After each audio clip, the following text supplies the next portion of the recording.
welcome to this explainer. We're diving deep into the exact engineering framework required for data center cable tray selection.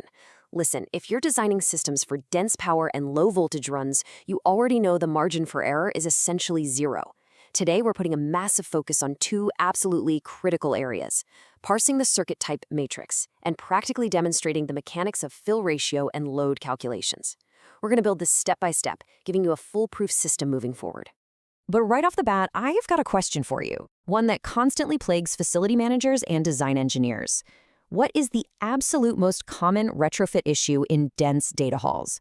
Think about it for a second. In these high-stakes environments, what single oversight forces teams back to the drawing board? I'll reveal the somewhat surprising answer at the end of our explainer, but keep it in the back of your mind as we go. Here is our roadmap to prevent that catastrophic rework. 1. Core cable tray constraints. 2. The circuit type selection matrix. 3. Fill ratio and ampacity. 4. Support span load calculations. And 5. Avoiding common retrofit traps. Section 1. Core cable tray constraints. Let's lay the foundation. Data center cable tray selection really comes down to a strict constraint triad. First up, you absolutely must calculate your load in kilograms per meter. Second, you have to ensure physical segregation between your power cables and your low voltage runs. And third, you must guarantee maintenance access. You literally have to nail all three. Why? Because the data is crystal clear. Miss just one and you're facing a grim fate. We're talking massive, costly rework before the facility even reaches full occupancy, or completely paralyzing your future scalability. Section 2. Circuit type selection matrix, mapping the tray to the system. Let's completely break down the circuit type selection matrix and see what it actually means for your design process. You know you can't just toss any cable into any tray, right? Designers have to explicitly categorize which tray form fits which specific circuit category. Look at the breakdown. We're talking about main feeders handling the bulk heavy lifting, UPS outputs demanding total reliability, the delicate fiber backbone needing precise bend radius protection, and control circuits managing all your communications. You've got to analyze this matrix for every single run. Matching the physical tray to these distinct categories, that is exactly what separates a resilient data center from a fragile one. Section 3. Fill ratio and ampacity, the mathematics of capacity. Okay. Keep this specific threshold burned in your memory, 40 to 50%. When you're dealing with power trays, this number is an absolute ceiling. It is not a suggestion. The math here is pretty uncompromising.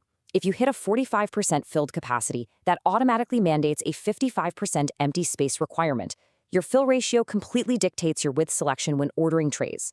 If you realize you're pushing your power trays above that 40 to 50% mark, well, you're going to suffer immediate consequences. Specifically, you trigger ampacity degradation.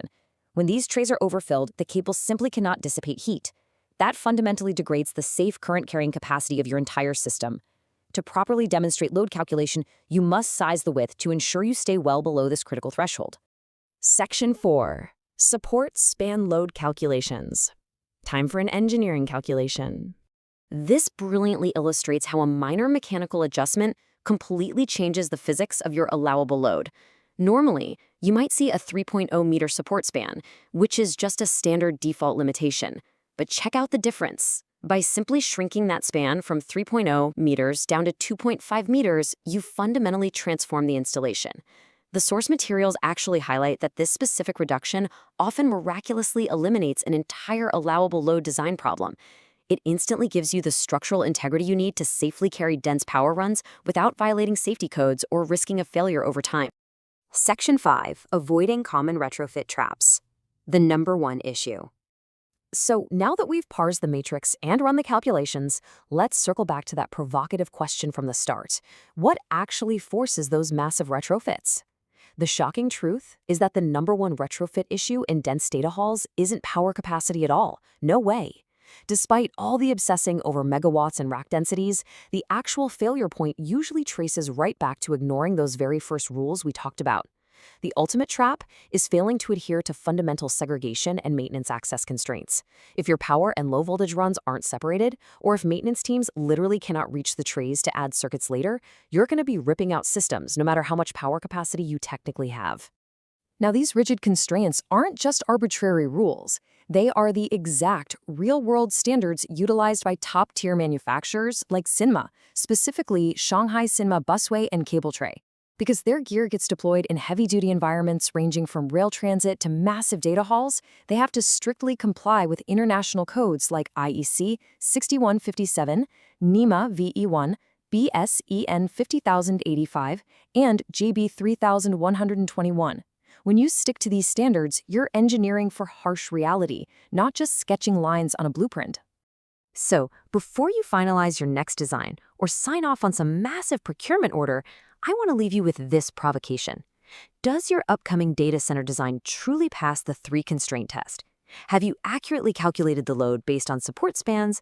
Have you guaranteed physical segregation for your circuit types? And is your fill ratio leaving enough actual room for maintenance access?